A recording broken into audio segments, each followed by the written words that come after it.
Bonjour à tous. Le maillot jaune est de rigueur ce mercredi pour la 9e étape du GNT à Saint-Malo. Ce sera notre quintet flash du jour. 2950 mètres à parcourir avec deux rendements de distance et sans plus attendre nos bases. Avec le 12 Firecracker qui a déjà gagné l'étape du croisé La Roche. C'est un cheval qui tourne bien à droite, qui s'est déjà placé sur le parcours. C'est pour moi le cheval à battre de l'épreuve. Attention avec l'As Goubaroc qui est un trotteur de qualité qui s'est notamment imposé dans un groupe 2 à Vincennes. C'était en mai dernier.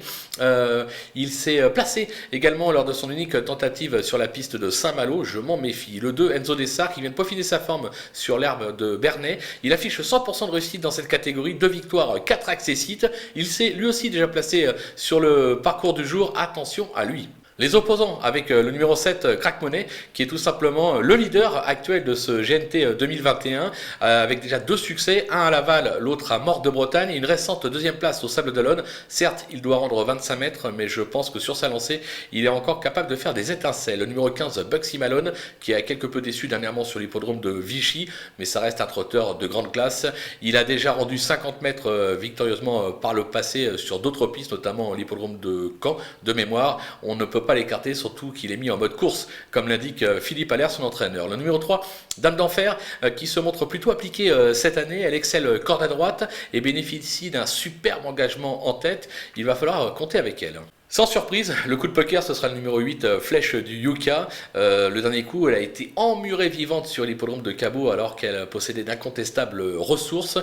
Si elle court sa meilleure valeur et même aux 25 mètres, elle doit pouvoir tout simplement lutter pour la victoire. Quoi qu'il arrive, je ne la lâche pas tant qu'elle n'aura pas passé le poteau en tête. Les outsiders avec le 10, Dostoevsky, qui a fait ses preuves à ce niveau. Il a 2 courses dans les jambes et sera présenté pieds nus. Même aux 25 mètres, il est capable de venir accrocher un lot. Le numéro 4, Air Delios, alors elle est constante, mais sans être véritablement transcendante. Elle aura contre elle d'avoir toujours échoué corde à droite, mais elle est très bien engagée en tête. Je m'en méfie. Le numéro 16, Klingem, c'est le crack, le champion, le phénomène. Il a gagné cette étape en 2018. Alors mercredi, attention, il effectue sa rentrée après 11 mois d'absence et doit rendre 50 mètres. Il sera confié à Romain Congar, donc c'est pas JMB qui lui sera associé. Maintenant, je me dis que même à 60-70%, il est capable de rendre 50 mètres et de venir prendre une petite place. 4, 5e, raison pour laquelle je ne l'élimine pas totalement. Le numéro 5, Deganawina, actuel 3e du GNT 2021, avec des accessites à Reims et à Lyon-la-Soie.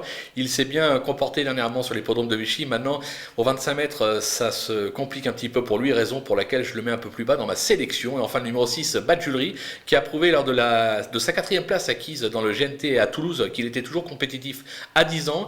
Il excelle corde à droite. Là encore, aux 25 mètres, ça se complique pour une 5e place, mais pas mieux. Les délaissés, avec le 9, Digne et Droit, qui s'attaquait à trop forte partie les derniers coups. Il reste pour moi beaucoup plus à son affaire sur les courtes distances. Aux 25 mètres, je n'y crois pas. Le 11, Diamant de Tréaba, ses meilleurs titres ont été acquis sous la selle. Il rentre après plus de 3 mois d'absence.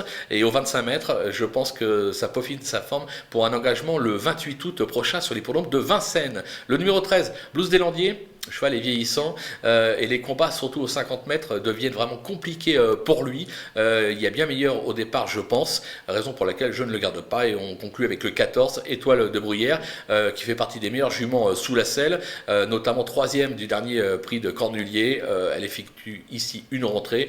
Pour moi, elle n'a strictement aucune chance dans cette épreuve. Voilà, on a fait le tour de cette très belle étape du GNT à Saint-Malo. On va se quitter avec ma sélection et surtout mes conseils de jeu. À vous de jouer!